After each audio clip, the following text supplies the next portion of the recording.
Next time, be sure to make a proper appointment.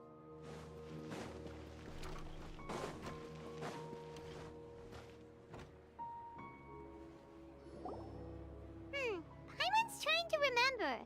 What else did we put on our shopping list? Oh, what a mouth-watering smell. Paimon would know the aroma of biryani anywhere. Let's go get some. We can still add it to the list. Well, if it isn't the Traveler and Paimon. Wasn't expecting to see you here. Hello there. Oh, it's been quite a while. Huh.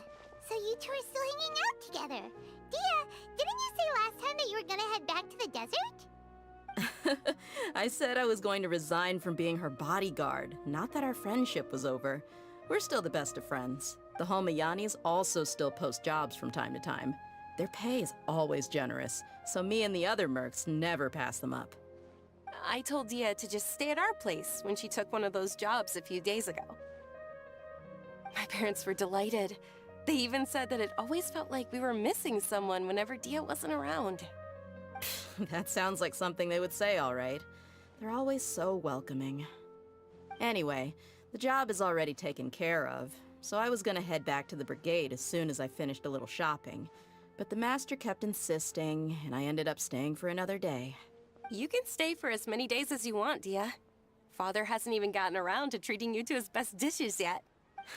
You know I'm not the kind of person to stay put in one place like that, my lady. Don't worry, though. There'll always be next time. What? She said they'll treat you to the best dishes! Paimon can't believe you can still refuse that! But wait. Didn't you say last time that you would take me on a trip to the desert? Why don't you just take me with you today, when you leave? There are so many places I still haven't visited yet. I'm sorry, my lady, but no can do. There's still a few things I need to take care of back at the brigade. Besides, the desert's a peaceful place lately. Oh, come on. Not this again. That's also what you said last time and the time before that. I know, I'm sorry. Just give me some more time, and I promise I'll plan the best trip ever for you. All right, fine. To be perfectly honest, it's not that I wanted to go, it's more like I feel like something is off about you lately. Ever since you first set foot on the estate a few days ago, you've been acting anxious and even paranoid. Have you been delaying our trip because you've run into some kind of trouble? Nah, are you kidding? You're worrying too much. Would you swear on that? Friends shouldn't lie to each other, you know. I wouldn't pry any further if you're willing to swear on what you just said. But if something really is bothering you, then just tell me. You know I'll help you however I can. Oh, looks like Dunyarzad was onto something. You're too perceptive, my lady. Seems I can't hide anything from you. I just thought that nothing good could come out of telling you about the messy happenings of mercenaries. Knowing too much only leads to more trouble. Mercenary life is a dog-eat-dog world where Mora reigns supreme. Everything operates on a completely different set of rules. That doesn't change anything about what I just said, though. We're still friends, and I can only support you if I understand what's bothering you. My lady, you're not gonna stop until you drag it out of me, are ya? All right, I'll share what I know. Let's go somewhere else first. This isn't exactly the best place for a discussion. Okay, let's talk here. Just try not to draw any extra attention. As you may already know, the Eremites have both a lot of mercenaries and a complex organizational structure. Many mercs are no different than me, just going around looking for jobs to earn some mora. My brigade is called the Blazing Beasts. We're not a large group, but every member is loyal and brave. However, not all Eremite brigades are like mine. Some are willing to cross all kinds of lines for the sake of mora. The most notorious is a faction known as Deshret's Relics. Deshret's Relics? Judging from the name, they must really look up to... Yep, you got it. I've heard that you've already crossed paths with Ain al-Akmar. They're one of the groups under the Relic's banner. Oh, mean the group that tried to sell us the Divine Knowledge Capsule. Yeah, they weren't friendly at all. Deshret's Relics is composed of many smaller brigades like Ain al-Ahmar. The Relic's headquarters issues orders to all brigades under his control. On any other day, I would want nothing to do with them. Unfortunately, though, the brigade that's stirring up trouble now is none other than Dakan al-Ahmar. Dakan? I think it means beard or something. Believe me, it's a really stupid name. I found it insufferable for years. Anyway, the real issue is that Dakan al-Ahmar is led by my father, Kusela. Say what now? I think I'm starting to understand your anxiety now. But what did they do? I won't go into details, my lady, but they've been involved in a lot of violent incidents. We're talking hundreds. Hundreds? Yep. The scenes tend to be quite gruesome, too. They strip the victims of all their valuables before murdering them. Not only have they targeted merchant caravans and ordinary citizens, but other mercenary brigades as well. That's beyond terrible. They won't even spare their own kind. I don't know how Deshret's Relic sees it. All I do know is that Dakan al-Ahmar has become more and more aggressive over the last few years. If I don't do something about them, then even my brigade or the people of Aru village could become their next target. I just wish I knew what's driven him to do this. Yeah. How can your father do such terrible things? I don't know. People change. He's always been pretty pathetic. But at least in the past, there were still a few lines that he wouldn't cross. That's setting the bar pretty low. I mean, if he was even remotely decent, then why would I have to leave the brigade and cut all ties with him? He was loud and foolish, with no real sense of purpose. Instead of doing anything useful, he spent most of his time drinking and chasing after women. Of course, the other brigade members were just like him. Their ruckus would go on night after night. Sounds like a nightmare. What about your mother? Did she ever step in to stop them? Unfortunately, I never knew my mother. I'm sorry, Dia. It's all right, my lady. That's pretty common in mercenary circles. Didn't I mention that my father was chasing after women? I was the result of one of those encounters with some random person. He told me that he wasn't sure who my mother was. And in any case, she never came to see me. He'd say, "You'll be fine as long as you remember to stick with Dad." But even then, he left most of the parenting to the brigade. The one thing I do remember is that he used to tell me stories. But the problem was that he had terrible taste. He only knew a few stories, and even those tended to be pretty stale. They were tales of desert warriors defeating dragons in the forest, or stories of mercenaries rescuing princesses from rebel armies. Sounds like your typical fairy tales. More or less, yeah. They were interesting maybe the first or second time around, but after about 20 repeats, they started to get a little dull. He seemed to think those stories were the best things ever, though. He was so into them that he'd call the whole brigade over and make them perform the whole thing as a play. Even the toys he gave me would all be story props. I'd get helmets, shields, and toy swords. It was only much later when I realized that the shows were more for him than they ever were for me. What an interesting guy. Yeah, I've always found him pretty childish, but that was something I could just shrug off. I had no reason to despise him. Until I grew up and learned the true face of Deshret's Relics for myself.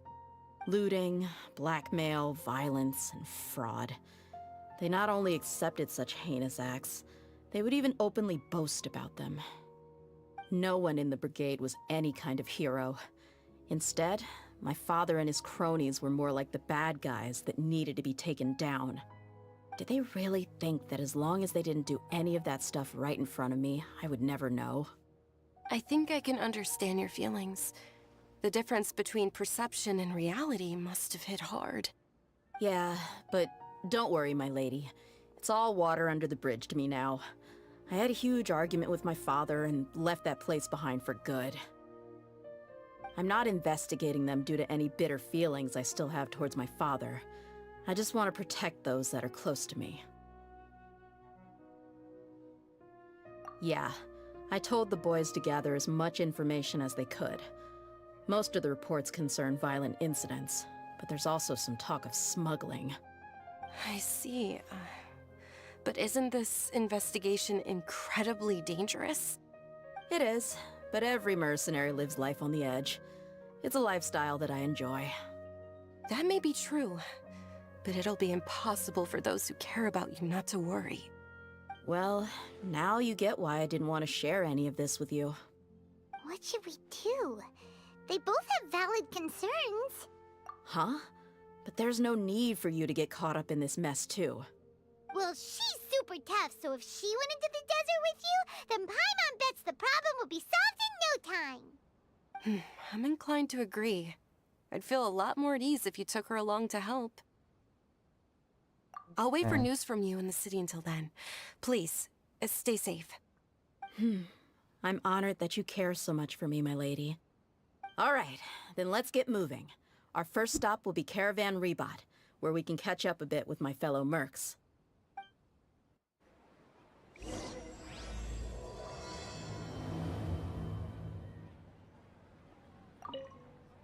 Please be careful. I'll stay in the city and wait for news from you. Just don't do anything reckless, all right?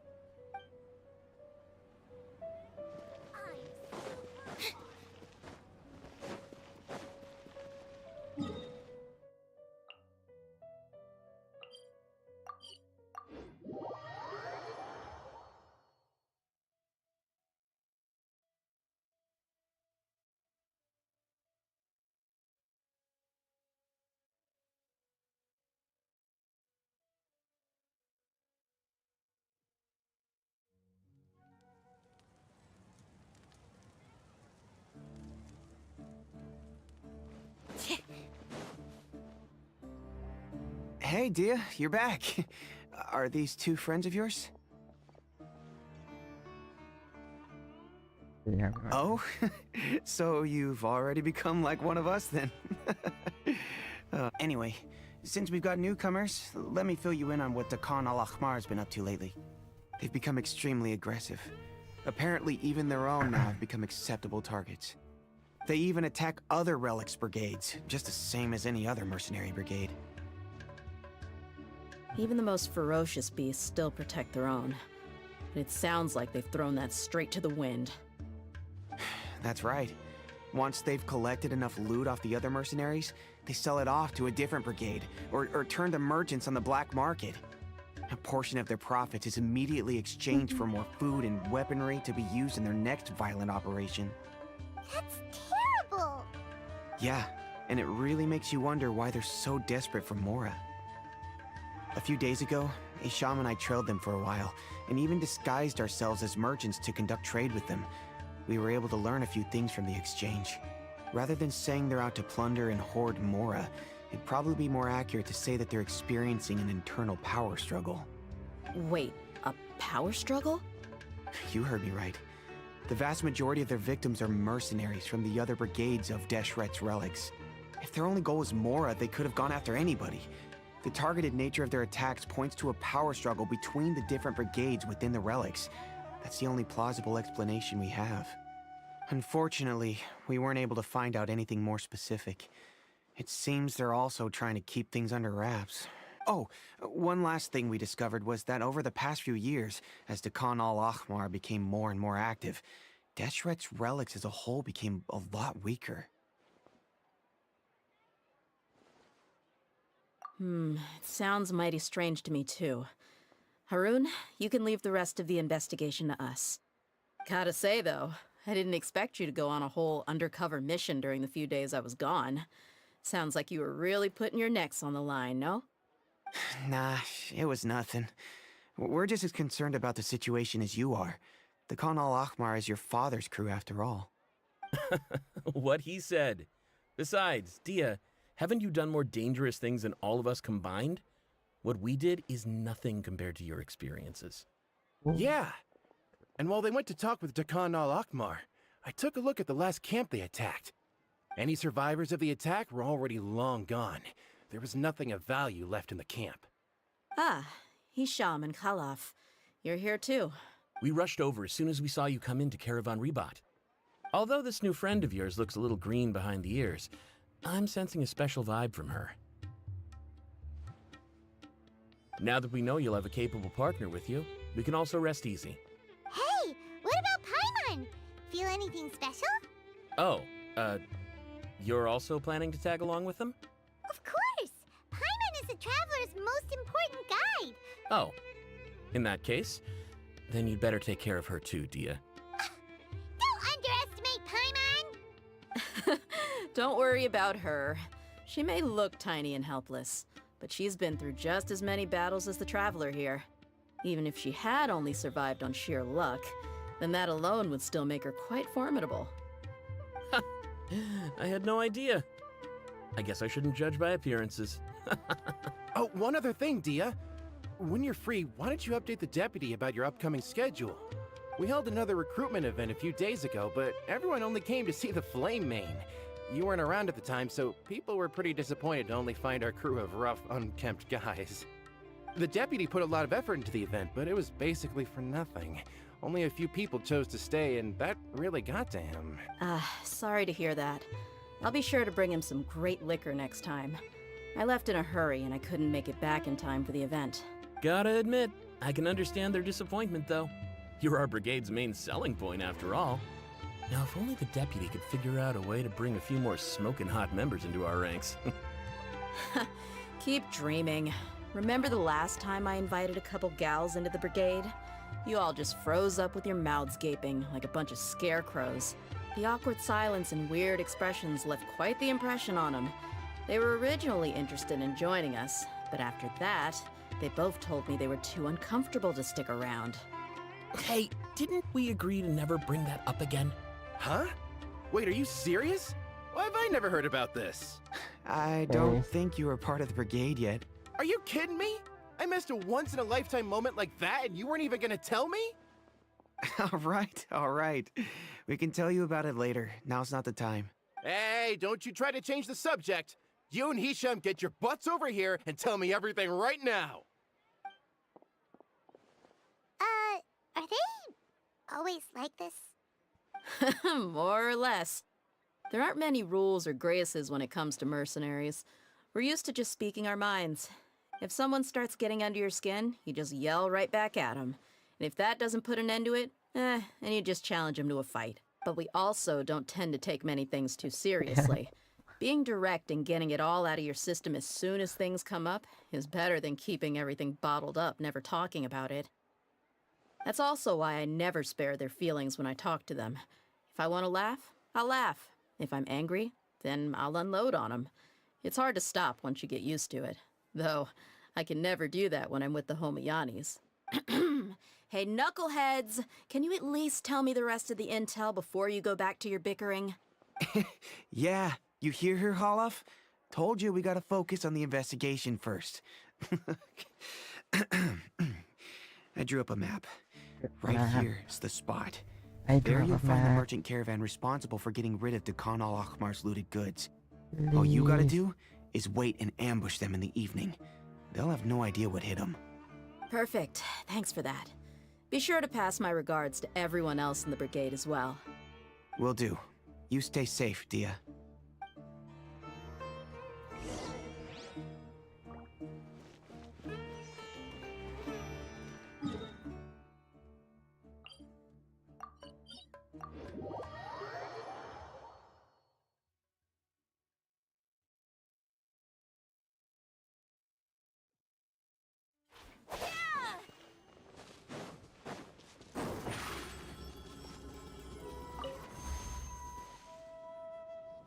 This should be the place.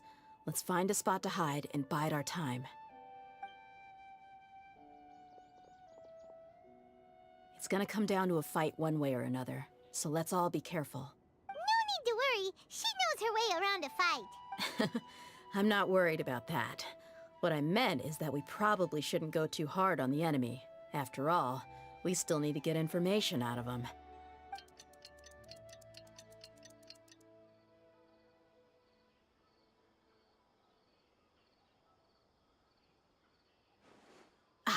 Here they come. You ready? Let's not give them a chance to react and end this quickly.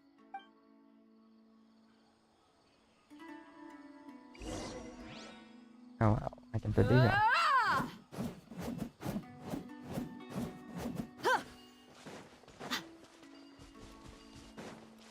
That's close enough. Strike a pose! Incinerate! Swirl, Mark 2.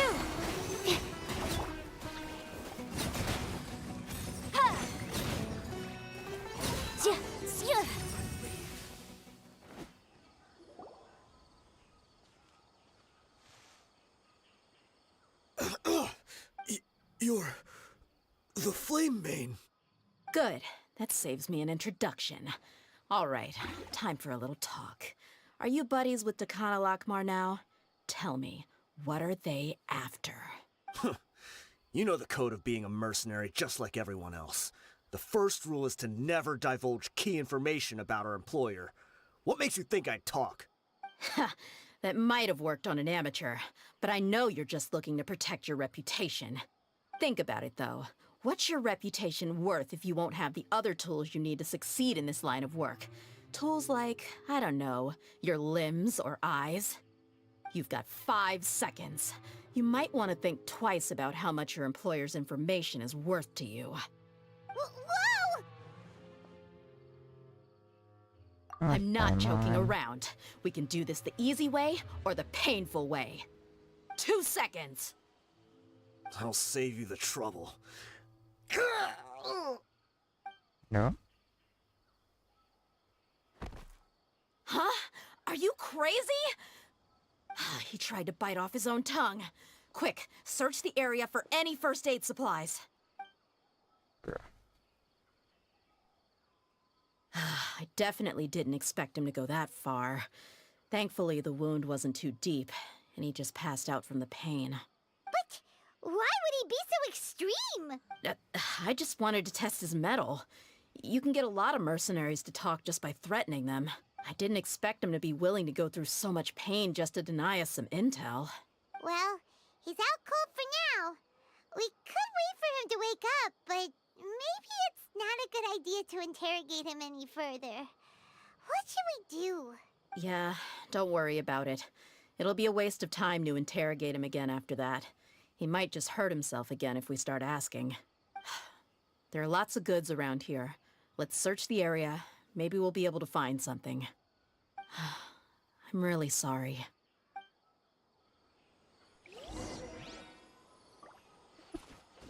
He is just dead. Can I heal him? How brilliant!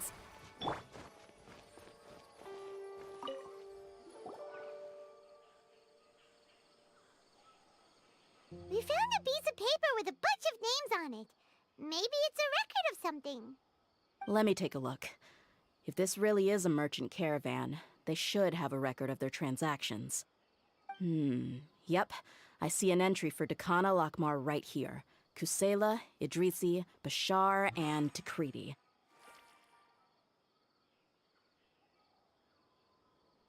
All familiar names. Dakana Lakmar has been trading for a hefty supply of food, weapons, and medicine. It seems that in the past, they used to receive some canned knowledge as well. This caravan is just one link in their logistics chain. Once in the rainforest, the caravan will exchange the looted goods for Mora, and the funds will then be passed to a specific person. That person will then pack the caravan full of necessary goods, which will then be brought right back to Dakana Lakmar. Wait, why is there no Mora value recorded for the final transaction? No value? Yeah, every transaction before the last one was marked with an exact amount of Mora, but the final one, where they paid for everything to be brought back to the desert, was simply marked as delivered.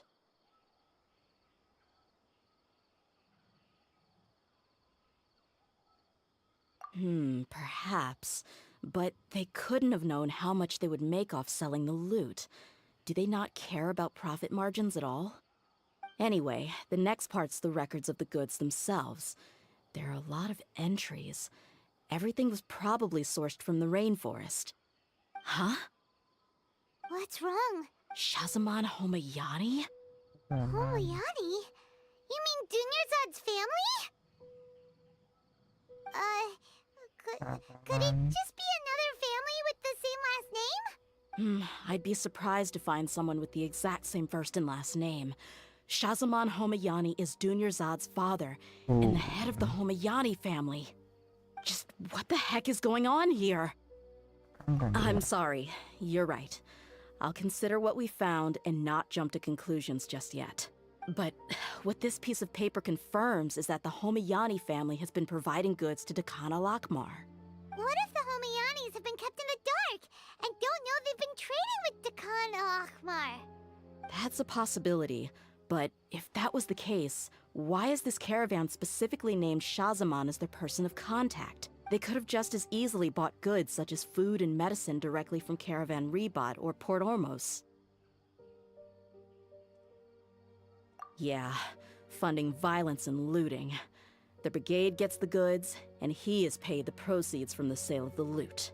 But why would he do something like... I honestly have no idea. I've been to their estate many times, and I've never noticed anything suspicious. The only potentially large expenditure I could think of would be the treatment costs for Dunyarzad's Elazar. Maybe they borrowed a lot of Mora in the past, but that's still just a speculation. I don't think the Master would stoop so low to make Mora. You're probably right. I know my lady's personality, and she wouldn't deliberately keep something like this from us. But what should we do now? All we found is just another mystery.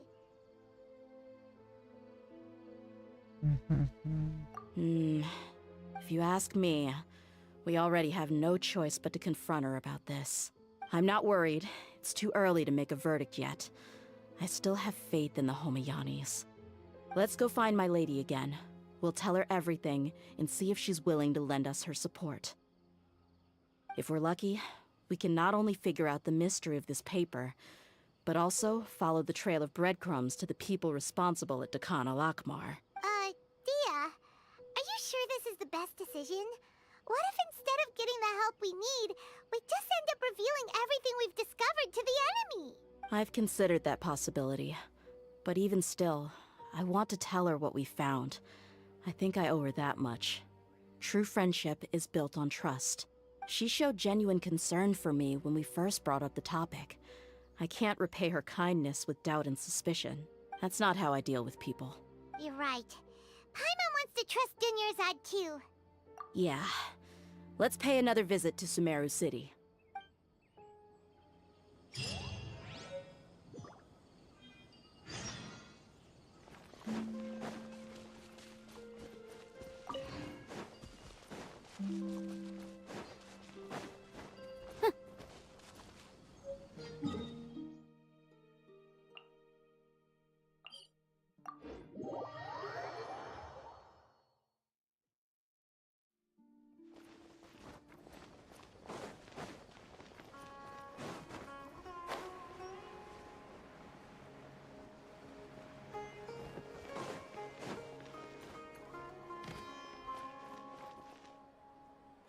We're back, my lady.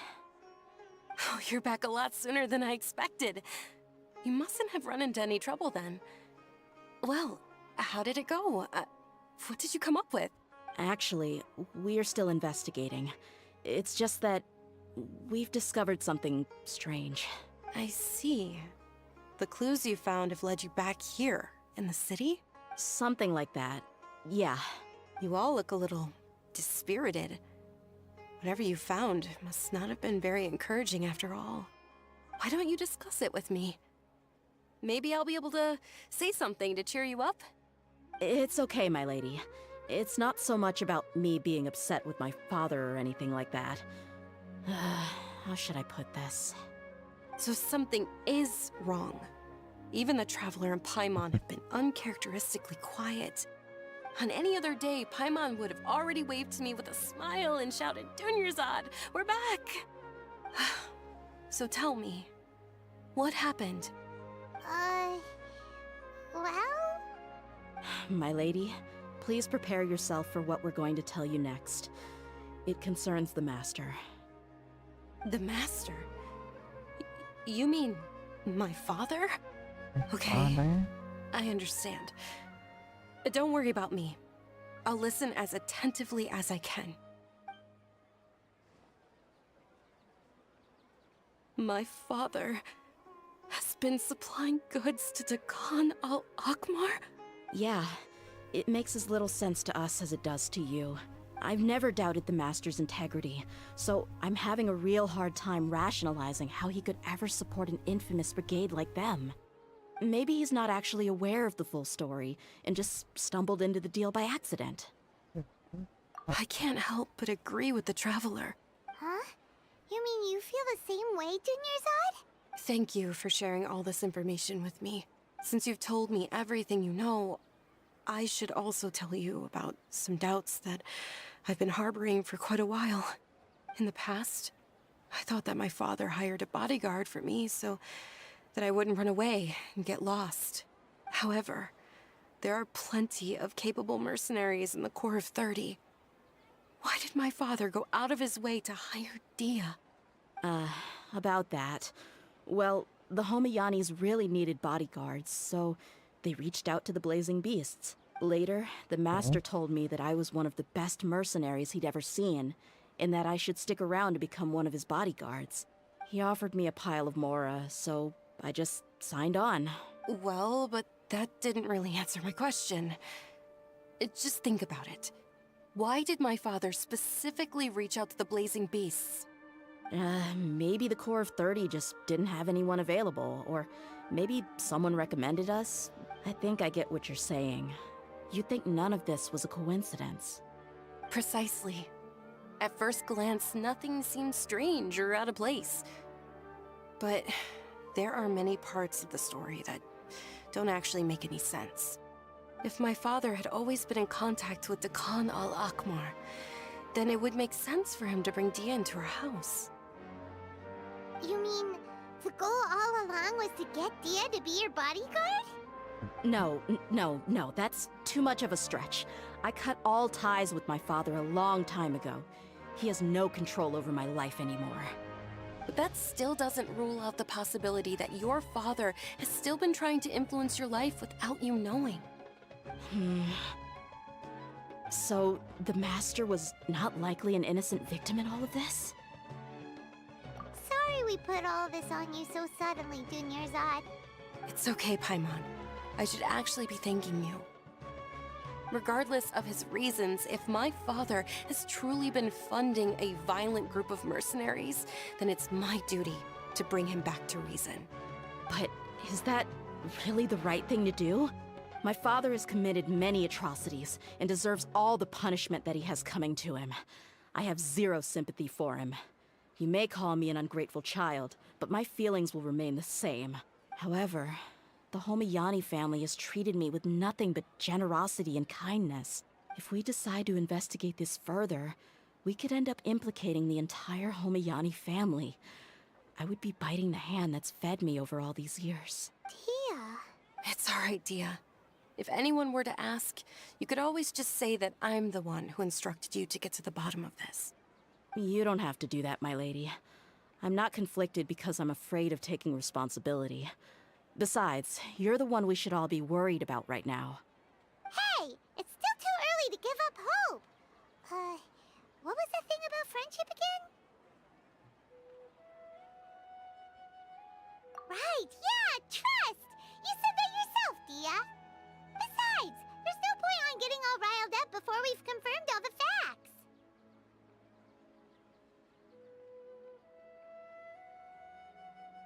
Thank you, everyone. That makes a lot of sense. I guess I should always remember the trust that I've placed in people. In which case, my lady, could you ask the Master to come out and have a chat with us? Sure thing. I also hope he'll be able to give us a logical explanation. Let's meet at the usual place then. Usual place? Ah, right.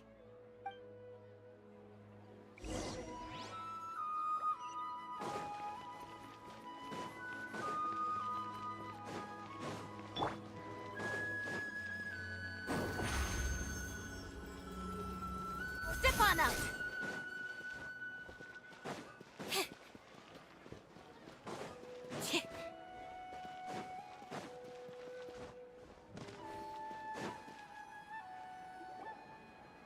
Thank you for coming, sir. Please allow me to introduce these two. This is the Traveler, and next to her is her travel companion, Paimon. Ah, yes, my daughter has mentioned them from time to time. It's a privilege to finally meet them in person. But we may skip all the pleasantries for now. What is the important matter you wish to discuss with me today? Well, we wanted to bring this transaction record to your attention. There's something on this record that we're all pretty curious about.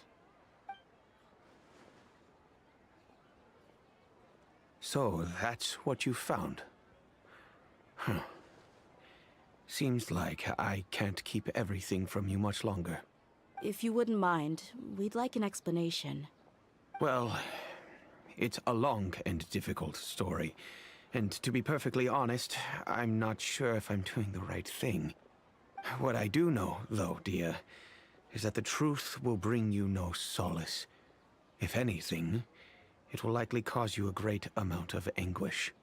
Wait, me? Yes. I understand perfectly why you came to see me. And I am touched by your collective commitment to do the right thing. But knowledge always comes at a price.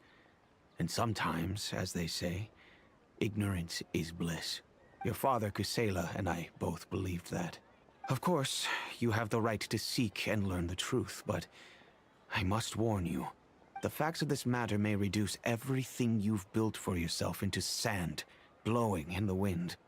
If you must proceed, then Kusela's heartfelt efforts will also fade into the wind like a fleeting mirage.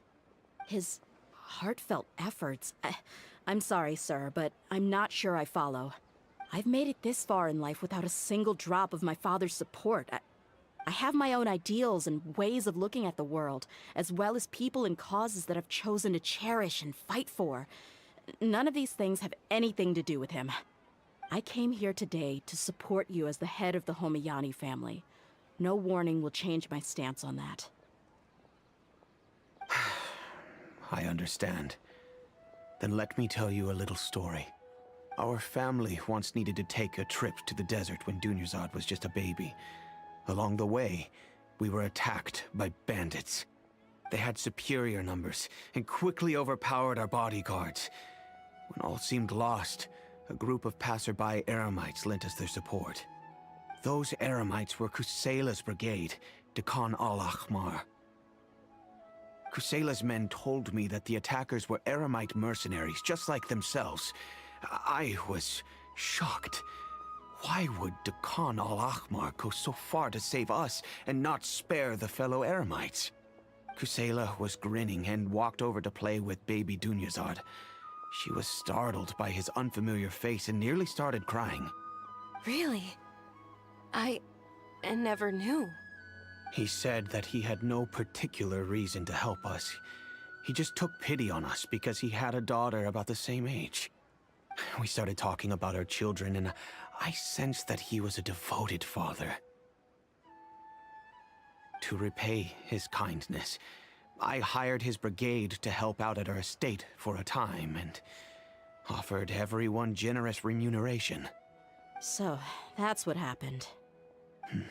It was many years before I saw him again. I almost didn't recognize him the next time he came knocking on my door. The man I knew to be strong and healthy had been reduced to a shell of himself. He couldn't even walk anymore without his cane. So, what happened to him? He was perfectly fine when I left the brigade. I'm not too sure myself. The only thing that didn't change was his cheery disposition. He said there was absolutely nothing to worry about and that he had gotten into a fight. That was all. He then suddenly asked me if Dunyarzad, now that she had grown, would need a bodyguard of her own. At the time, Dunyarzad was going through a particularly severe bout of her Elazar. There was no need for her to have a bodyguard when she could barely leave the house. But he kept coming back to the topic, Come on, it never hurts to be safe. How do you know a bodyguard won't come in handy one day? I was completely lost at first, until he recommended the Blazing Beasts, and in particular, a mercenary named Dia. So he was the one who recommended Dia to you. Indeed. He didn't say it out loud, but it was clear that he saw Deshret's relics as an evil group who would eventually corrupt every member in their ranks. He was already beyond redemption, but he hoped that he would be able to detach his daughter from the vicious world of mercenary life. If Dia could stay in my house and keep working as a bodyguard, then gradually her affinity for the desert would decrease, and she'd be able to leave her previous life behind. And that's why you offered her such generous compensation? Yes, but not just because of that. From the moment that he asked me for that favor, I also began to see Dia as my own daughter. And that's also why I tried to persuade you to stay when you asked for permission to leave. I was willing to spend however much it took. Kusela saved my daughter and me all those years ago in the desert. I could never refuse him entrusting his daughter to me. He was always like that, acting like he's oh so smart and self-righteous. Kusela said that he'd reimburse me for a portion of Dia's fees. I refused to take any mora from him, but he'd always sent me funds anyway. Eventually, I just accepted them as a token of his gratitude. And that went on for a while until I received another letter from him a few years ago. The letter contained a request to help him buy food, weapons, medicine, and even explosive materials. Wait! Isn't that around the time that Dekan al-Akhmar started becoming more aggressive? That's right. When I started to hear some nasty rumors, I became wary. I wanted to meet him face to face to discuss things. But by then, he was no longer receptive to my requests to talk. If I had to guess, it's probably because he doesn't want to put Dia at risk. That thought occurred to me as well. I figured that he probably came to me for help because he had nobody else to turn to. After some deliberation, I decided to send him some food and medicine. I turned down all his requests for explosives and weaponry. I am aware that even such a reduced gesture of support could lead to others coming to harm, but I could not simply reject his plea for help. In the end, it probably was the wrong decision. I plugged my ears to the rumors and just chose a solution that made me feel least guilty about myself. If you can, please tell me where he is now. None of the things he's doing right now make any sense if he's just trying to keep me from getting tangled up in his world. If all he wants to do is steer clear of me, then maybe he shouldn't have brought me into this world in the first place. Oh no. Dia, please don't feel that way. I'm just angry because I can't wrap my head around any of his actions. Another way? I don't know. I knew him, and he was nothing more than a childish brute. I can't understand what's going through his head. But I guess you do have a point. We haven't uncovered the whole truth yet. We still need to figure out his exact actions and reasoning for these last few years. I'll do my best to help. Of course, anything between the two of you would need to be resolved between you and him alone. I don't know Kusela's exact whereabouts. Outside of supplying his brigade with some goods, I tried my best to avoid getting involved any further with him. However, there's a man on the list named Jawed. He used to be a mercenary in the desert and is now a member of the Corps of 30. He's responsible for supplying weapons and liaising with the Dekan al-Akhmar's merchant caravan. I think he should know Kusela's whereabouts. I've heard that he likes to have a few drinks alone and enjoy the cool wind at night outside the tavern. Maybe you'll be able to find him there. Understood. Thank you, sir. Then I guess this is bye for now, unless... I'll stay and be with my father here. To be honest, I'm still a little dazed and haven't finished processing everything quite yet. My father has indeed done something wrong, but if I think about it, I'm also not sure if there was a right way to handle this problem. I feel like Our only course of action is to turn everything we know over to the Core of 30 and let them render judgment. Yes. I am prepared to accept whatever verdict they choose. It's time to face my mistakes.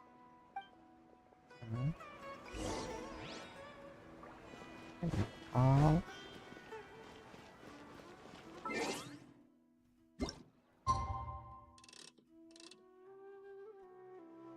Good.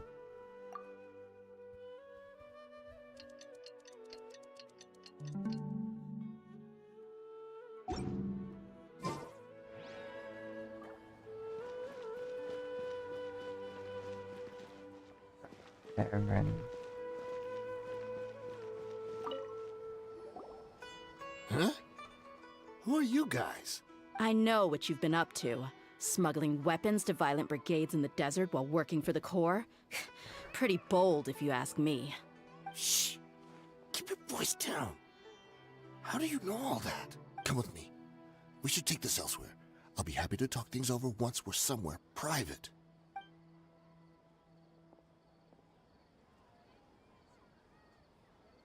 This place should do. All right. Back to my question. How did you all know about me? Don't worry about that for now. You know what kind of punishment you'll face once we report you to the Corps, I assume. Wait. There's no need to jump the gun. Let's talk this out. What are your terms? So what's in it for you anyway, Mora? Well, I was a little tight on money at the time, and Kusela took good care of me in the past. I weighed it in my mind, and I couldn't find a reason to turn the opportunity down. I wouldn't only be helping my benefactor, but I could also make some quick Mora. Let me tell you how it is. We're investigating Khan al-Akmar, and we're gonna put an end to their operations. If you provide some help for us, then we might just put in a good word later to reduce the terms of your punishment. Hey, why don't we discuss this a little first? Listen, I made quite a bit of Mora from my last run. You just give me a number, and I'm sure we can... My god. Shut it. My patience is running out. Oh You should my know when a God. mercenary is after something other than money. All right, sheesh. But you gotta promise you'll put in some nice words for me later. They're always on the move. Here's the spot they were at the last time I made my delivery to the desert. Feel free to go have a look. I'm just telling you though, it's not on me if they're not there anymore. Sure. And then you can forget about any nice words from us. Hey, come on. Now you're just being unreasonable. Really? And how do I know you're not leading us straight into a trap? Don't forget, you're the one with no bargaining chips. All right, I get it. Why don't you go take a look, and if they're not there anymore, I'll try to figure out something else for y'all. Now that's more like it. Let's move. Just bring And as him for along. you, try to stick around the city until we get back. You don't want us to call the folks from the Corps and have them drag you back to the city. This poor guy. Hello. Don't worry. I'm not going anywhere. Okay.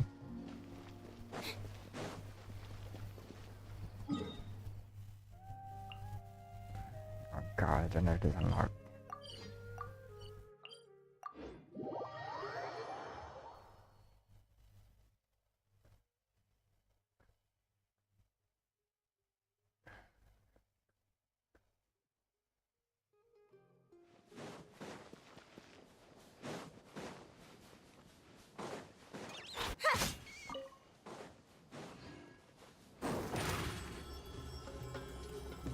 Over here!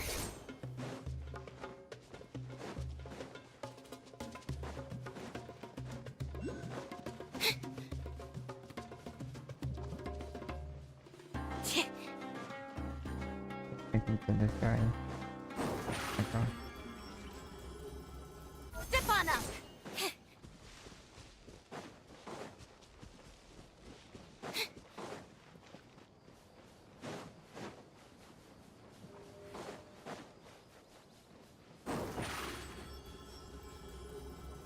Over here!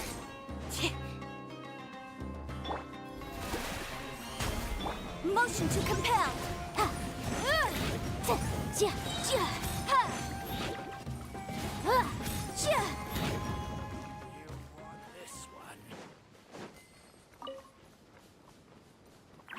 That's close enough.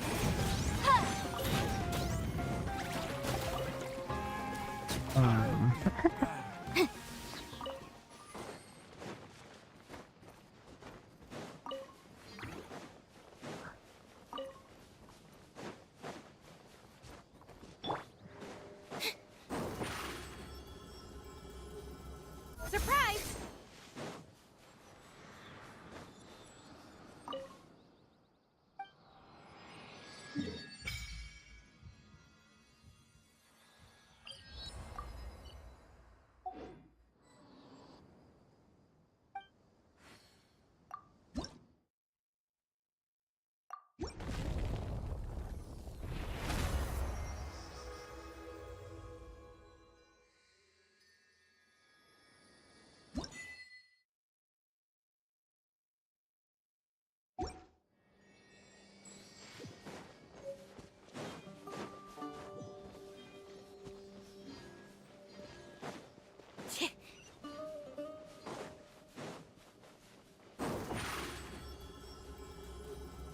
Over here!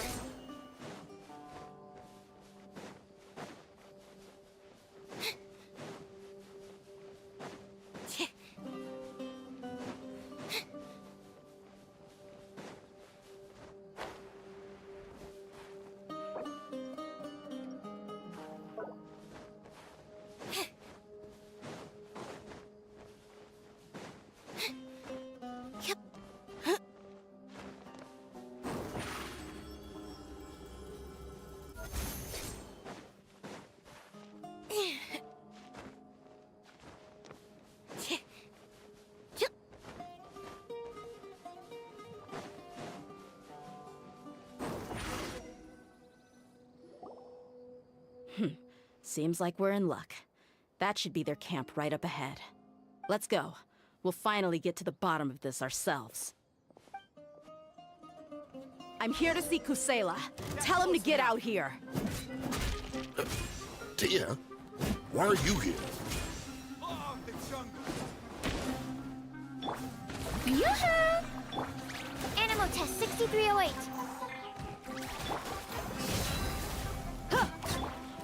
Cue the spotlight!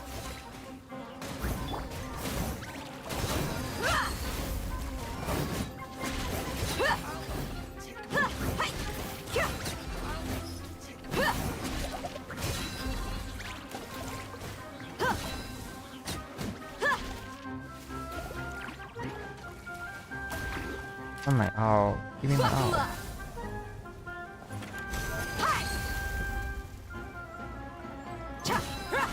Oh my god.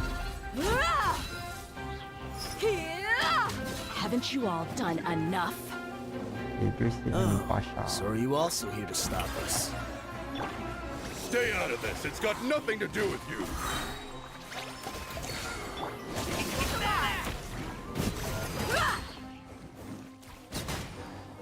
Give me my ult. Come on.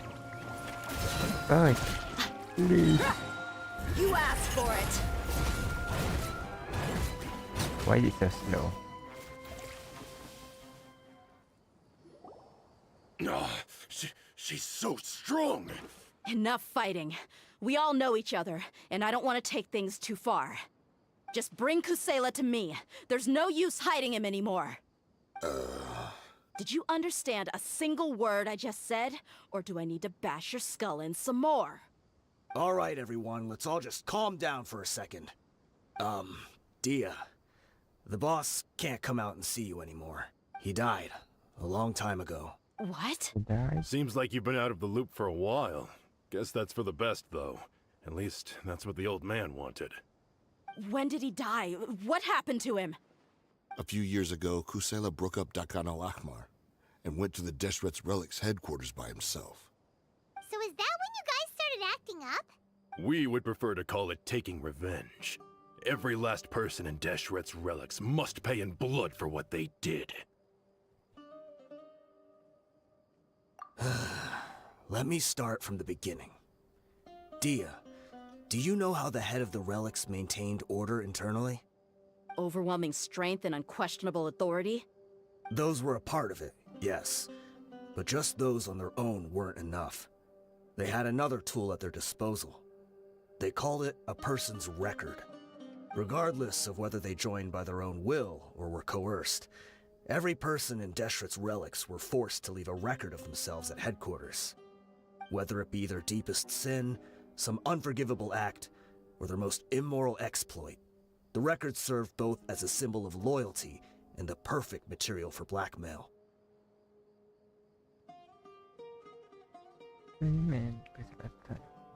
That's precisely it. Every one of us have a record. Me, Bashar, Tikriti, and all the boys who grew up with Dia and ended up joining our ranks. But you, Dia, you were never asked to provide a record, were you?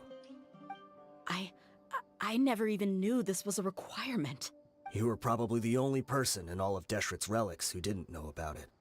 Ever since you were born, Boss had been trying to shield you from this organization's sinister rules. Not only that, but he also banned all of us from committing any nefarious acts. He said he'd take care of the dues we had to pay regularly to headquarters. But in the end, he was just an ordinary person. What could he do? He was forced to go to headquarters again and again to account for missed dues and incomplete records. He'd come up with all kinds of excuses and get beaten up as a result. We all knew he was doing that for you. He wanted to get you out of this world, no matter what it took. And that's why he became a shell of himself and couldn't walk without a cane. Wait, but that doesn't make any sense. I didn't know about any of this, and I'd never seen him get injured or beaten. Because you were too young at the time. How would you ever tell between wounds from a beating and wounds from battle? When you left home after that final argument with him, he seemed to age by a decade overnight. Even his hair went gray. So, even the blazing beasts were... Yep. It was all his doing. Had he not arranged them to come to you, you probably would have been reduced to a pulp before you ever left the desert. A few years ago, Boss said he needed to make another trip to headquarters. He was already pretty weak then, and we all assumed he was going to get beaten again. I suggested that he hand the role of leadership over to me, but he said there was no longer any need, since the Khan al-Ahmar would soon be no more. His words made no sense to me, but that night, we heard that a massive fire tore through headquarters and razed everyone's records to ash. Everyone gained their freedom that night. Many members fled, not just from our ranks, but from the other brigades as well. But how could we leave with a clear conscience? All of us who knew exactly what had happened. The boss can't have just died for nothing. Those heartless jerks at headquarters took him from us. From that point on, the sole purpose of Khan al-Ahmar became revenge. The big fire that Boss started was quite a blow to headquarters' strength. It's given us the opportunity to launch our attack. Even though we're outnumbered, we vowed to see our revenge through to the very end. There were people from headquarters who changed their names and went into hiding. Some fled to other brigades, and others escaped to the rainforest. But we won't let any of them escape our wrath. They'll all pay for what they've done. We've suffered plenty of losses as well. To keep going, we need an enormous amount of supplies, from food and medicine to weaponry and explosives. All we can do is exchange our loot from Mora, and then use that to get supplies. We forged Boss's handwriting and sent out many letters to his former friends. Thankfully, many people were willing to come to our aid. We were also able to attract many mercenaries who shared our goal. We've endured unspeakable pain to win many impossible battles. Deshret's relics have become weaker and weaker, and now we finally have an opportunity to directly strike their headquarters. Paimon doesn't know what to say anymore.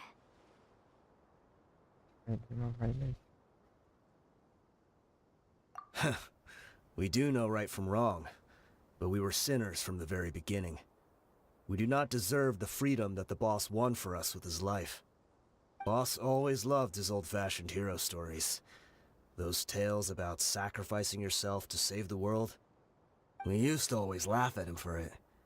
But in the end, he really went and lived those stories out himself. As for me, I never considered myself a hero. We're all the lowest of the low.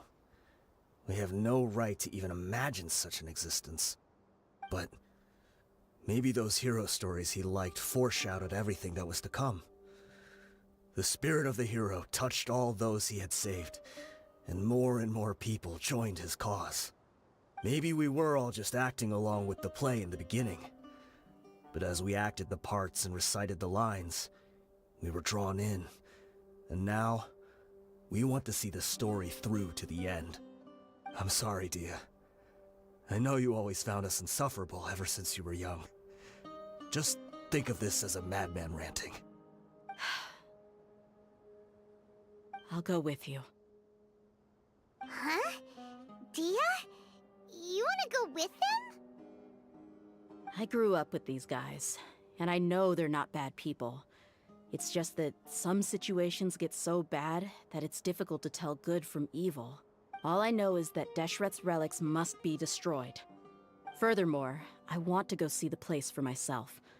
I want to know if my father is still there. I know you don't want to get involved in this, so there's no need for you to tag along. I can do this on my own.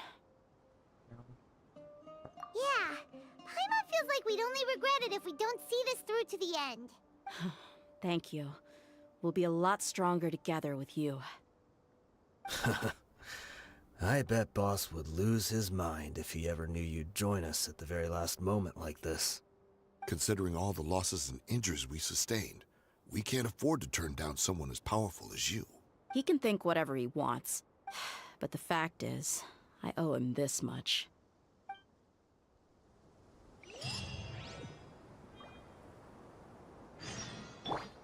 May I present?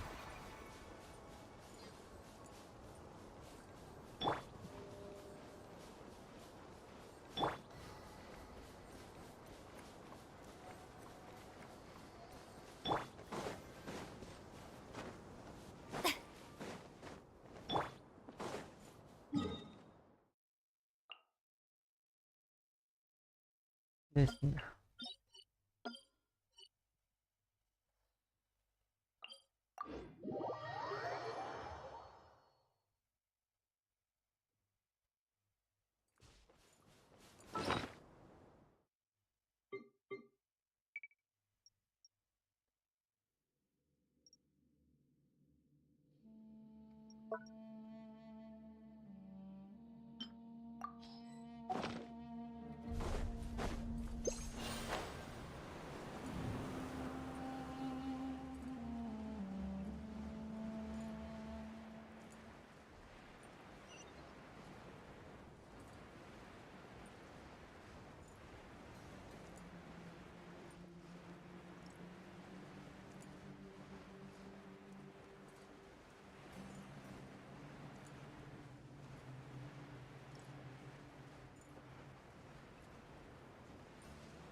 Is this the entrance?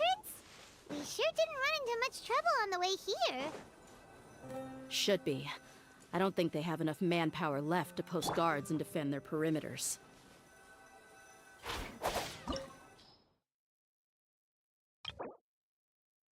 Never mind.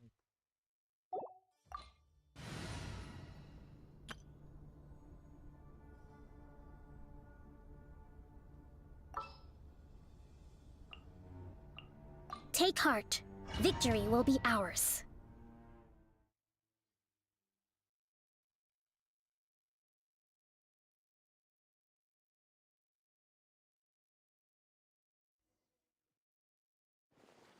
Wow.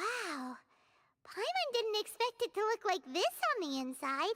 They should all be holed up in here. Don't know how many people they've got left, though. Who cares? We'll round up all of them. Still, we should be careful. Even if they've only got one shot left, it could still take us out. Yeah, we'll know what they're really capable of once we've landed some hits on them. Deshret's relics may have been a force to be reckoned with before, but their name means nothing now. Yeah, they don't stand a chance with you here. I'll take the lead. I've been here once before. Sure. Princess? No. You are not welcome here. This is so funny. Oh, drunk. Shower me with praise! Let's get it on! Ha! Ha! Kya! Ha! Cha! Incinerate! Ha! Ta! Sya! Sya! I'll be back.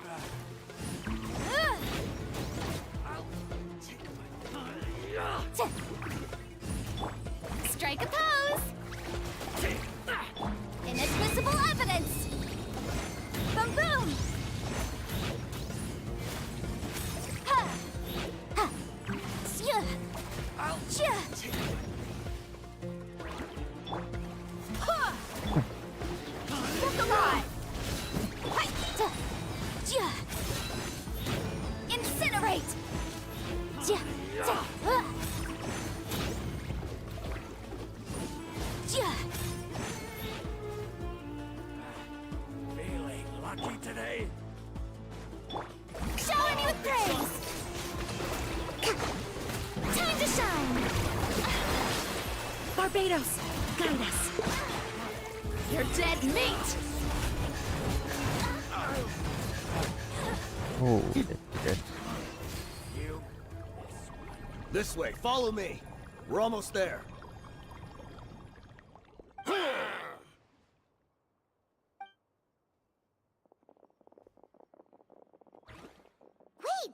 They went charging ahead without checking for any traps! You're all gonna die. Never mind. Hey, you guys okay? It seems like we just got trapped in here. Don't think we triggered anything else. This is Watch out, the enemy's coming from ahead. Well, now that things have come to this, seems we'll have to fight our way through. Don't worry about us. We knew something like this could happen. Go and take Where a are you look around. doing? There could still be another way through. Let's go! We can't let the boss down! Let's check if there's another way! The sooner we can make it through to help them, the better! no puzzle. Let's see. I think I see a way through over there, but it's being blocked by something. Let's try our luck with that mechanism. Okay, let's go!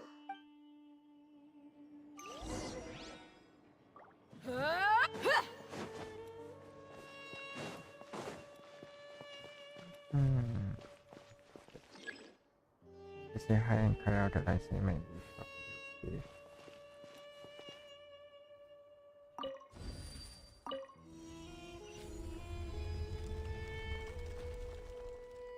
Okay. A chest. Oh, nothing.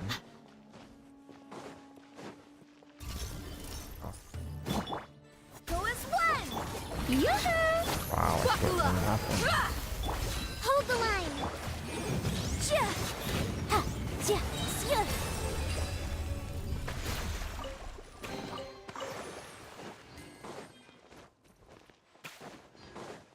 Another mechanism like the one before, but this one's being blocked off in the middle. We just need to adjust it a little. I guess that's good.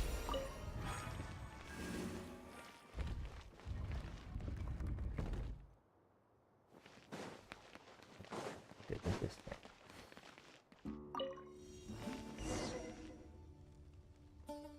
Was that it?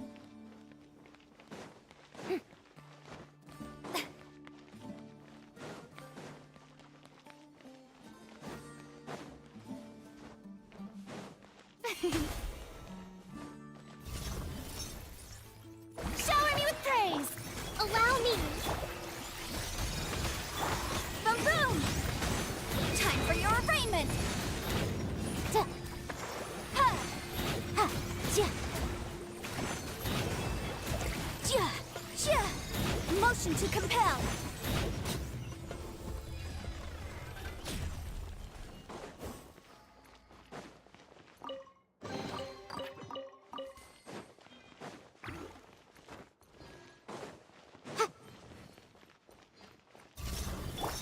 Yoo-hoo! Hold the line. You asked for it. 1973, 1973. Look alive! Hi!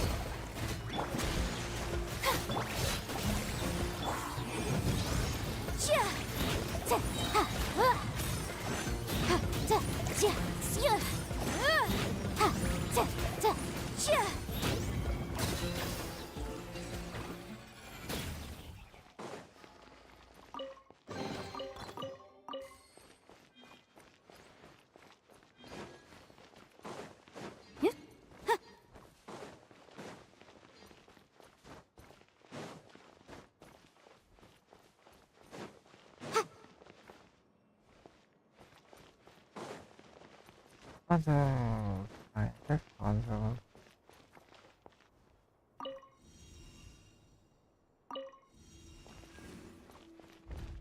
Okay.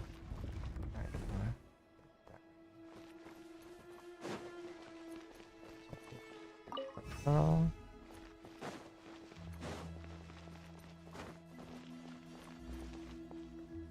Well. Then change color.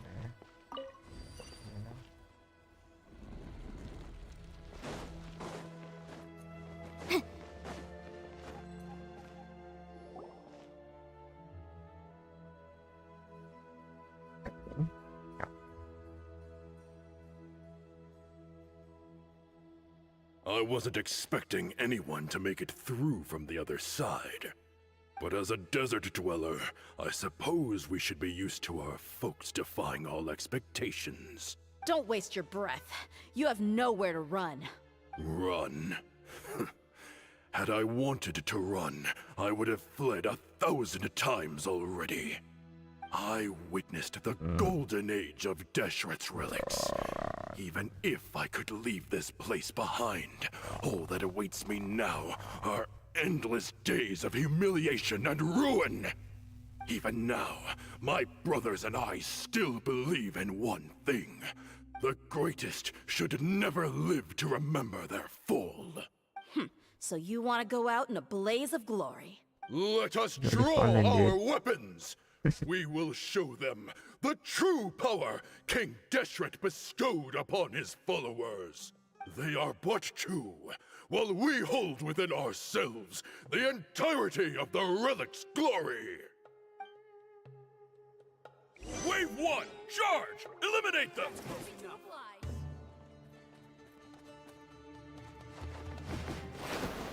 Eat this! Shower me with praise. Rest and rebuild. Inadmissible evidence. Incinerate.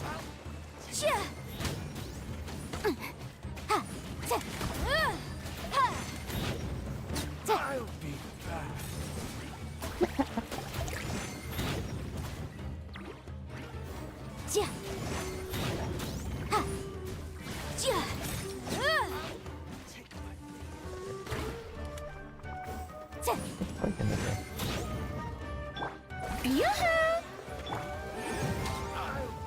Don't think that you've won.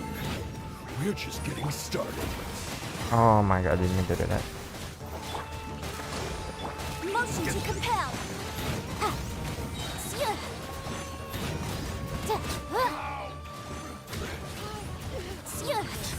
Now you test Boom boom. That's stamina. Shower me with praise. Breath of the flame. King Deshret will not abandon any one of his followers.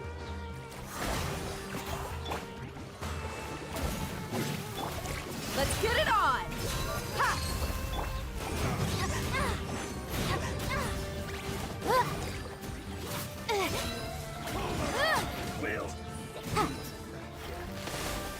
Motion to compel. Yoo-hoo!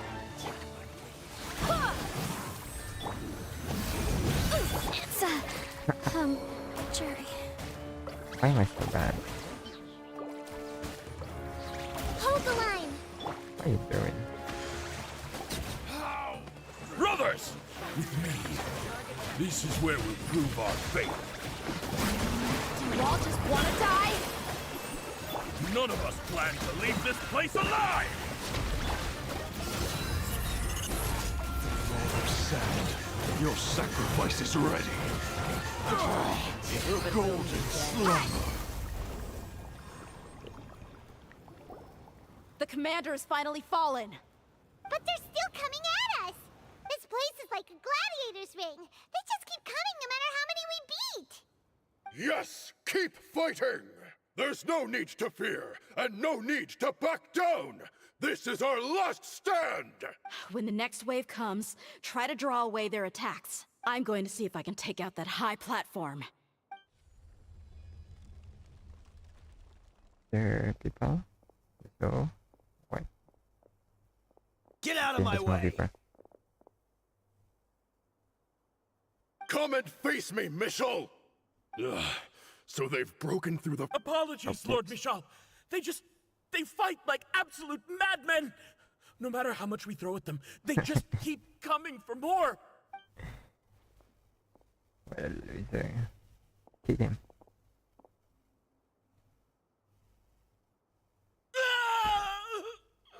So, it would seem like this is the end. Time to pay for everything you've done, Michel. You think I would give you that opportunity? I will be buried in the sand, alongside all the rest of our fading glory. Hey, wait!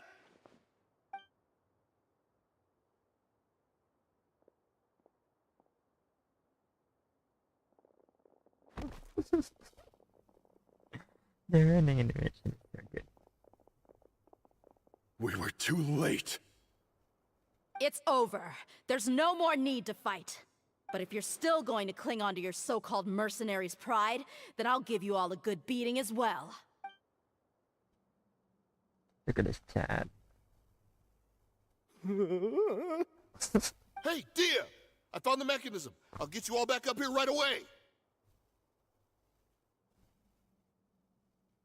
Let's go. Is this still going? Okay.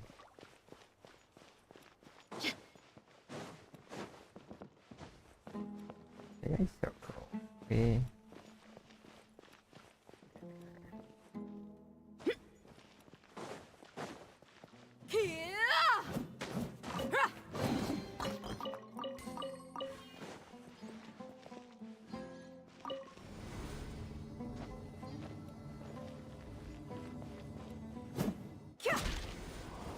Who are you filthy rats? And why are you always pestering us? You call yourself a member of the infamous Deshret's relics, and you still can't even tell who's made it all the way to your headquarters? Who knows what intent a bunch of rats may have? We try to catch a couple, and you all just show up on the other side instead. How are we supposed to figure out what you're after? Hey, have you ever heard of a man by the name of Kusela? Why would I know? It's not like I'm in charge or anything. This is your last chance to talk. Hey, I said I don't know anything. I'm just an average member here. I'm telling the truth.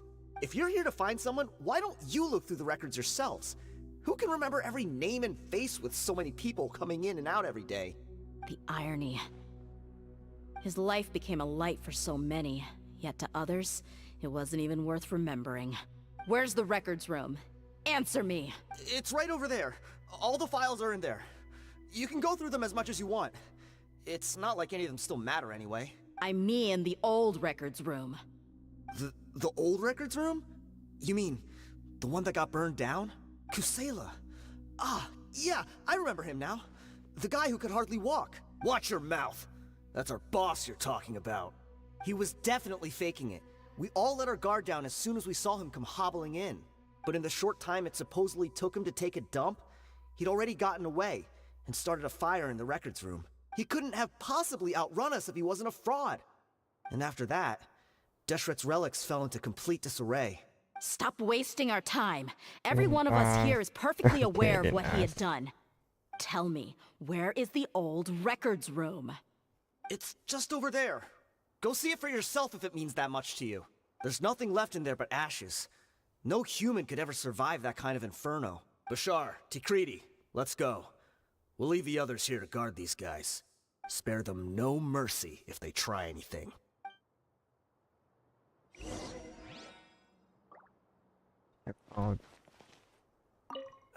I've already told you everything I know. Can't you just leave me alone? No.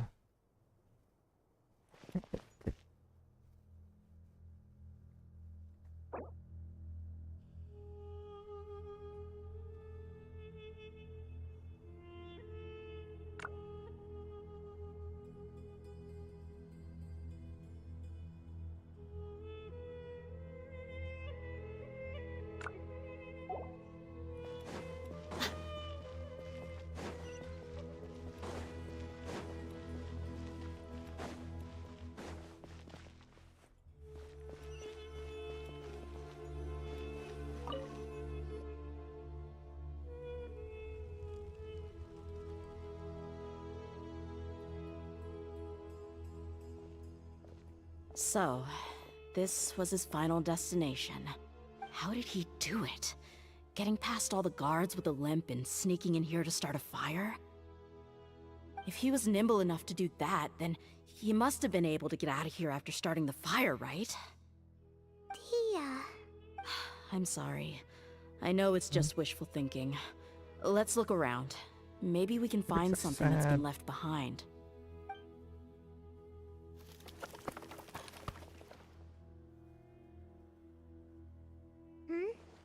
Is this a cane? It must be the one that Dia's father used. Kusela. Thanks for everything, boss. We're fortunate to somehow find that cane after that fire. Let's split up and look around some more. What if something else has been left behind? But what else could survive a fire like that? Huh?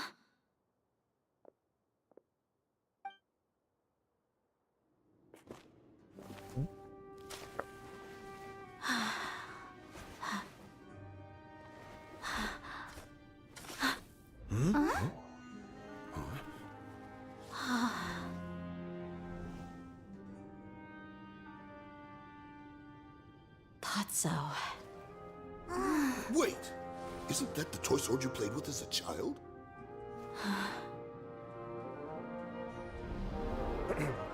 The dragon is no more, for Princess Dia has slain it.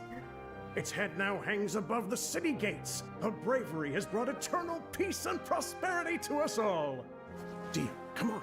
This is the most important line. You can do it.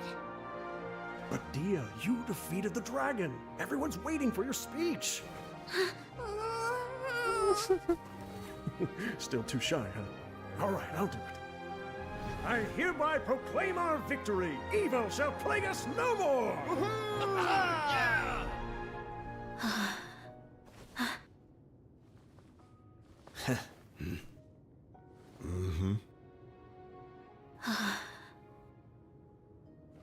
I hereby proclaim our victory. Evil shall plague us no more, Dad. Let's charge it.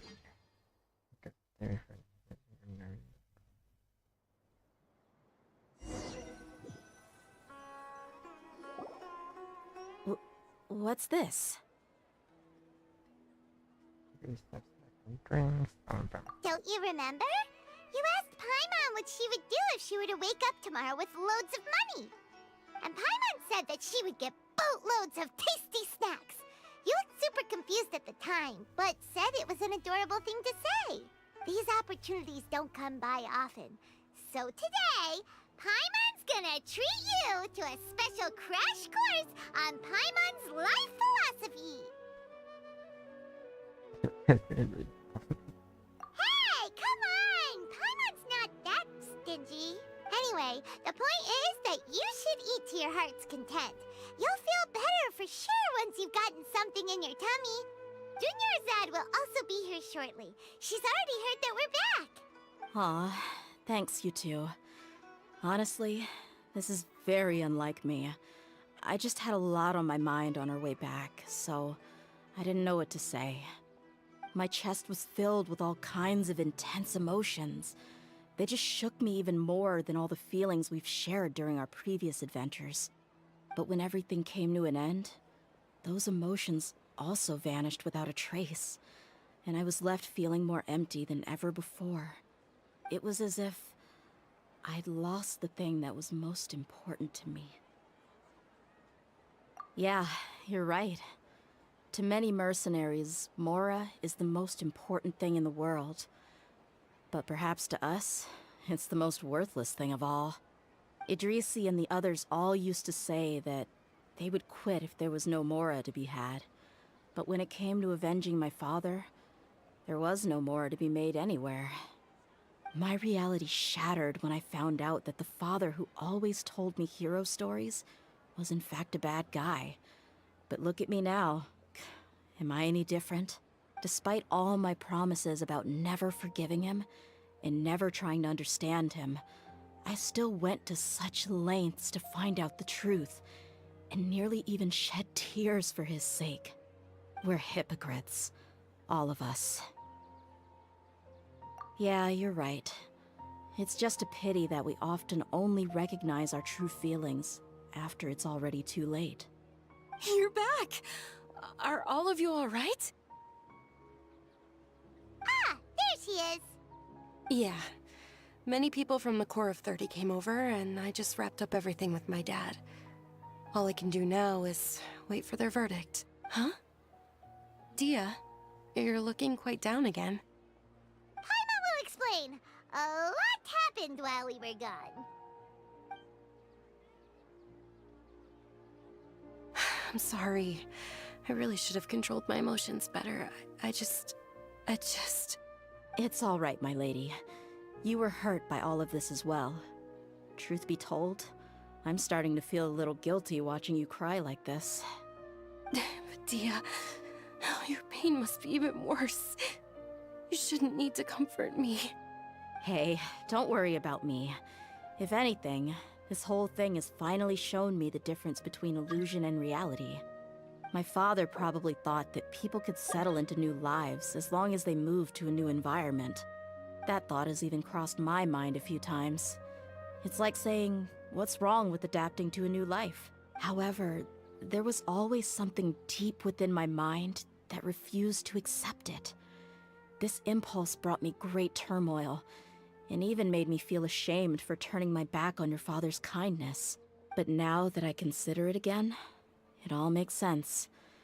The desert sands are a part of who I am, and I will never be able to lead a peaceful existence. I understand how you feel. That doesn't mean I won't be making any changes to my life, though. As an example, I'm now thinking about taking on some small odd jobs. It's just like Idrisi said. I also want to catch up to my father and become a character in his play. Even if the ending of the story may be childish and ridiculous, it won't really matter. Isn't that neat, though? Oh, you'll be a whole new kind of mercenary, one that's not out for Mora. Why don't we go for a change of scenery once we finish eating? What about stopping by the Grand Bazaar again? Right. You said you wanted to get a rug for your family. We'll come along too.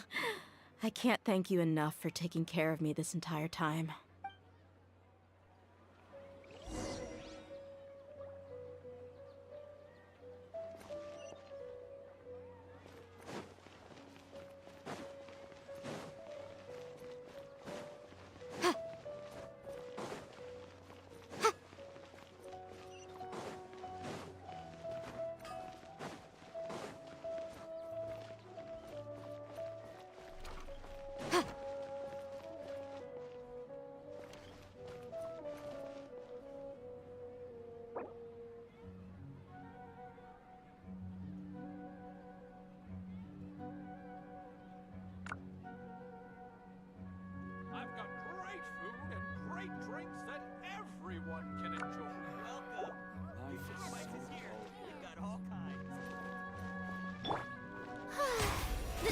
dragons!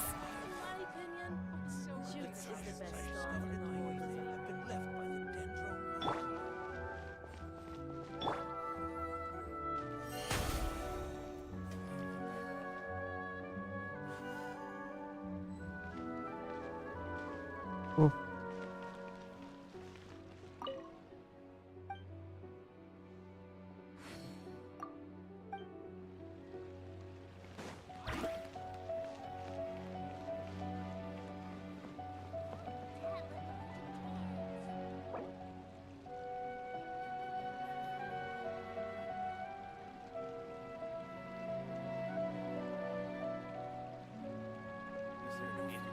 As on the stage, one must act with gumption.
Tea parties are a must for the well-mannered. If you'd like to learn the proper etiquette, I'd be...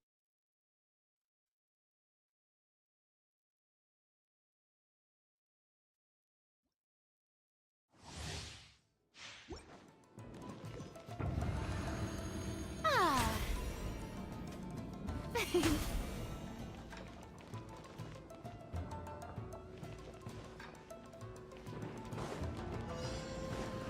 My lucky Shower day. me with praise!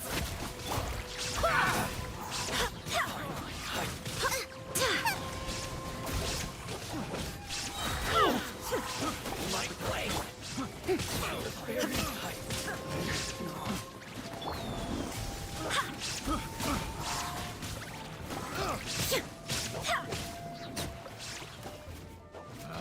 Shine down!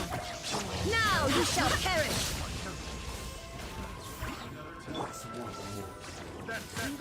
Let the world collide! Barbados! Get this!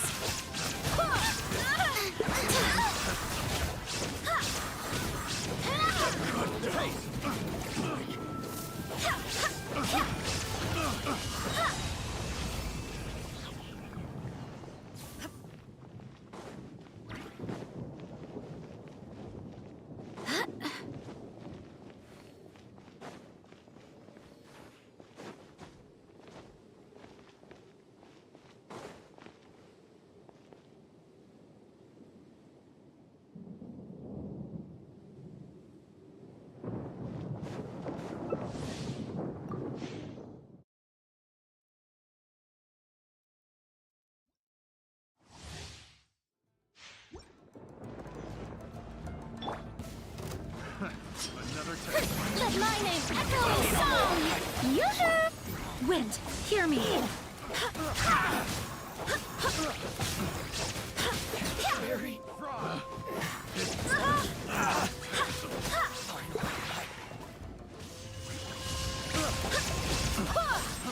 Frog. Shower me with praise! Nice one! Let the world collide! I swear by my sword!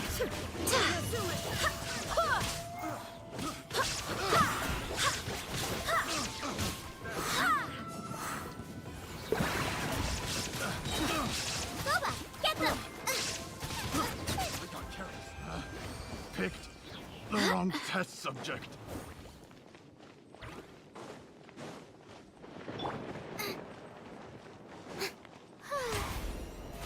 How brilliant!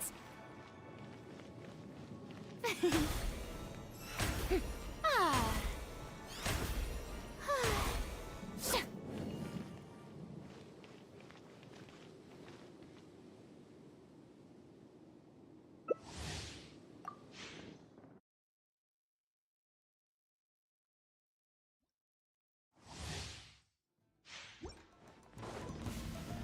My lucky day.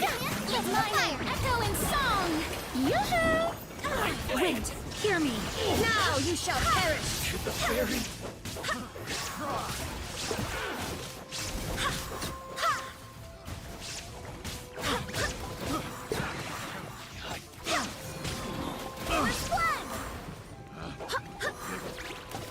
Even that's disgusting. Inazuma shines eternal! Why do you talk? Illusion shattered! Let the world collide! I swear by my sword!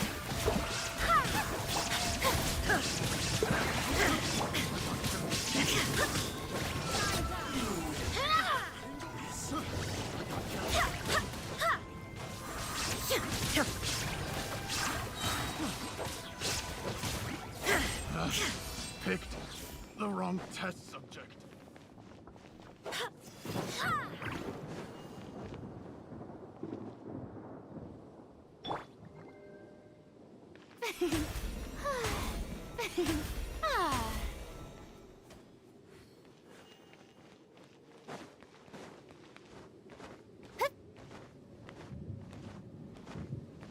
I can just speak to you. What the heck?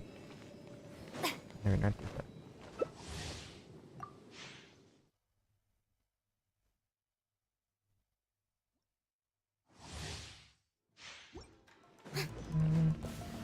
Let's get time to shine!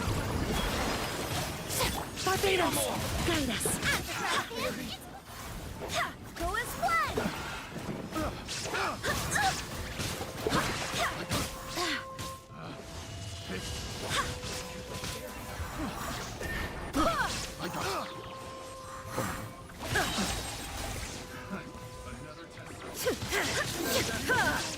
Illusion shattered! Let my name echo in song! I swear by my sword!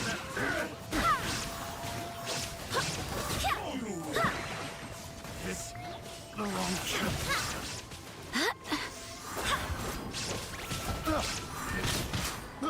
I got carried. Picked the wrong test subject.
Allow me.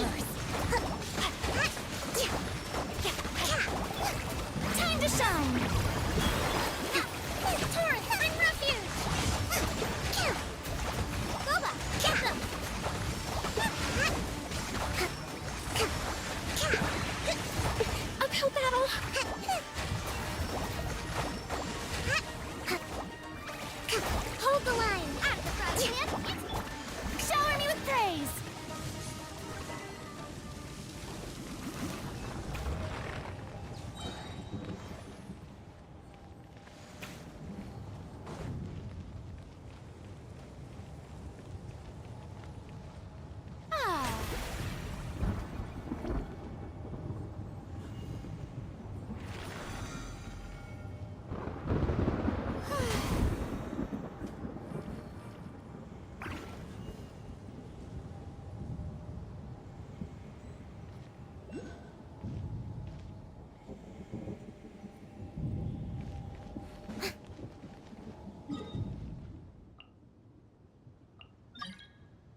Inazuma shines eternal! Ha!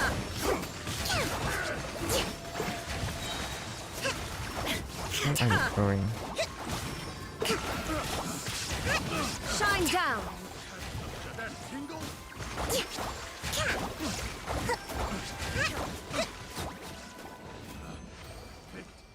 The wrong test subject.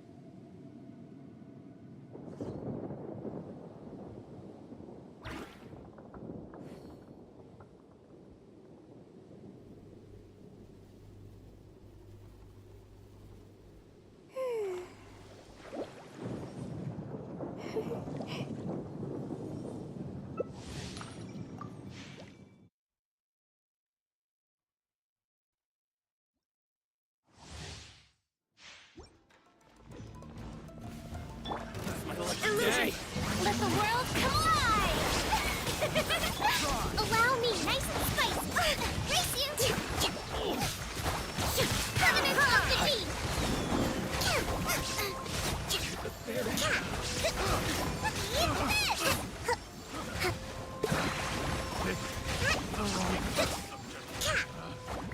Let's move into oblivion! At least you're all what the hell.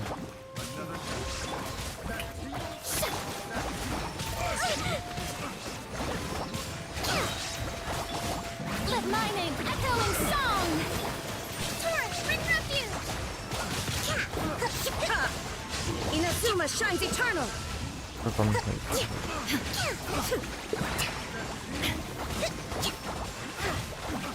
Boba, get them! Pick the wrong test subject.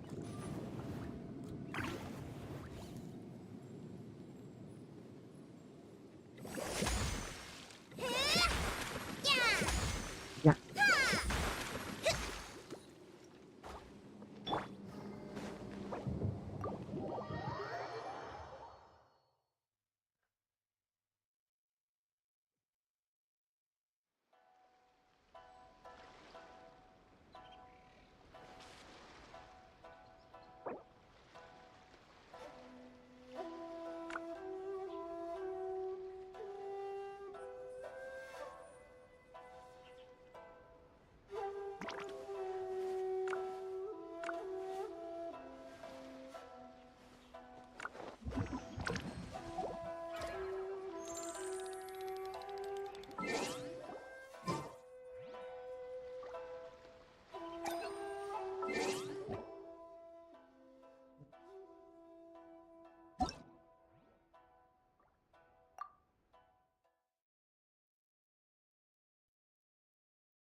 Oh, this rug here is quite something.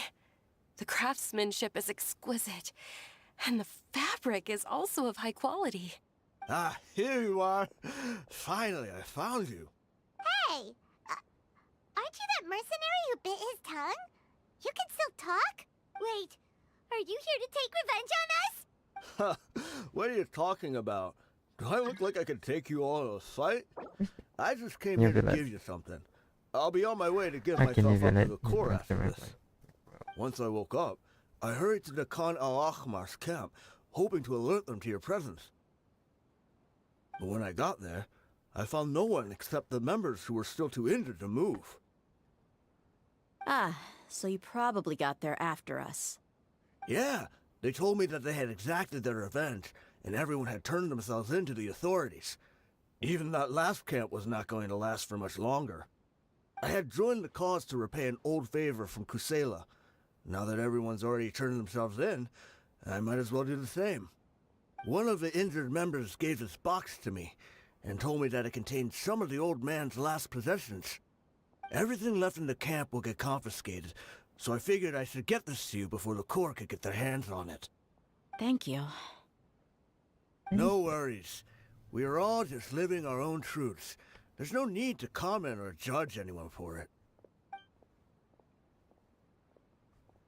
So this box contains everything that Dia's father left behind.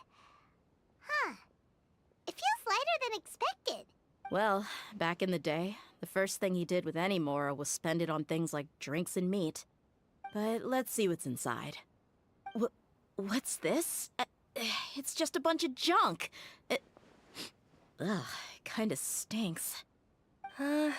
Perhaps it's just been left unopened for too long. A handwritten copy of a storybook. The paper's already yellowed, and it looks like it's about to fall apart. It was against the Academia's rules to possess books for personal use. If he was going to break that rule, he could have at least copied something useful. That probably means this was really important to him. And here are a few bags of children's snacks. The packaging's completely deteriorated. Maybe that's where the smell was coming from. Did he get those for you? Yeah, but here's the thing, though. Even when I was a child, I was never a fan of these kinds of snacks. He'd always say that he got them for me, but in the end, he always ate more than I ever did.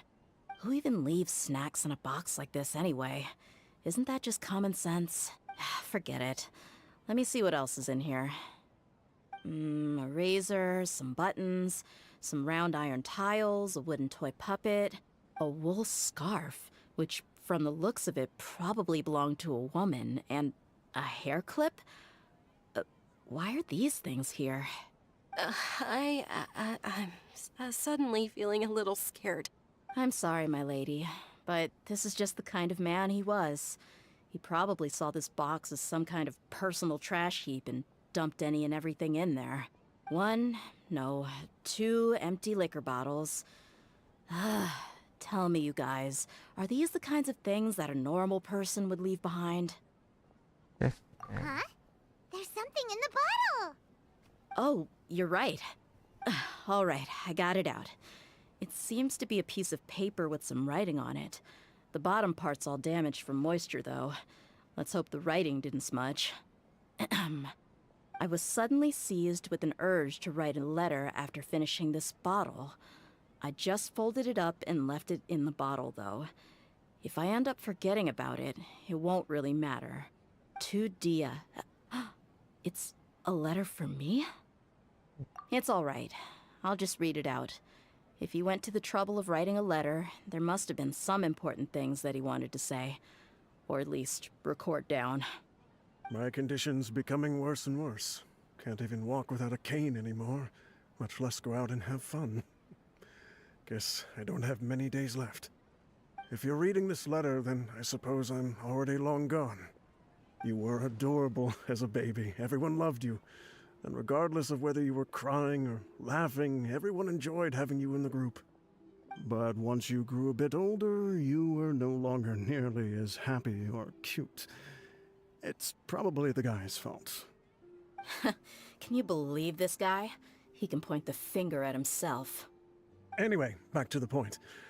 To summarize, I'm writing this so you would know not to feel sad for me, even if you end up finding out the truth. The reason being that I was never your father to begin with. Wait, what? Surely, he must be joking, right? I don't know. I was quite formidable when I was young, and 100 times cooler than some so-called flame main. Really felt like the whole world was under my feet.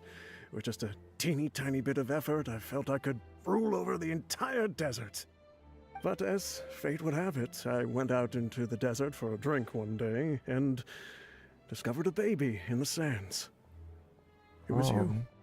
You were just lying there, small and helpless. You were so tiny that if the wind blew for just a little while longer, you would have been buried forever. But your cries were so loud they made my head hurt. Now that I think of it, you really were a bundle of energy. Sounds like he's serious. I told Idrisi and the others that I had slipped up with a woman while out and about. None of them even doubted me. I'm sorry that I had to lie to them for so long, but I really had no other choice. I was their most esteemed leader, after all. It's not like I could just tell them that I suddenly wanted to play at being a father. At this rate, I'll puke up all the liquor I just drank from this bottle. Oh. Anyway, Dia, you possess the kind of freedom and kindness that we could only dream of. As far as how you should live your life, that'll be up to you to decide. That's the end of the letter. In the end, he was still thinking of me as a little child. I suppose, or I would have suffocated under the sand a long time ago. He was a good father to you. The fact that he wasn't a blood relative doesn't change that. Yeah. It's just a pity that we had to learn the truth of everything like this. Do you already have some ideas about the decision that he wanted you to make? I do. If he first found me alone in the sands, then I want to try my hand at finding the person who abandoned me. I just have one wish. To tell them a story. That there once existed a childish and foolish jerk with a heart of gold. And that only under his care was I able to grow and mature into the person I am today. If you end up finding any leads, can you share them with us? We go on adventures all the time. Maybe we'll be able to find some information for you. Sure, I appreciate it. I wasn't expecting you to be so enthusiastic. I'll help too. Thank you. All of you. Thank you so much. My life has certainly had its twists and turns, but I've always considered myself lucky. Because no matter where I've gone, I've always been surrounded by incredible kindness.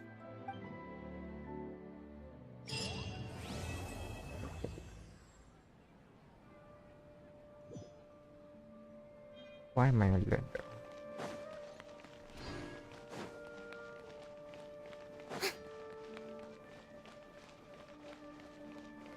Alright, then.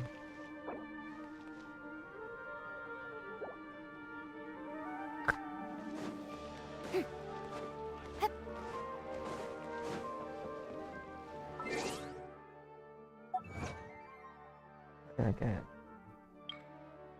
This is kind of my system call.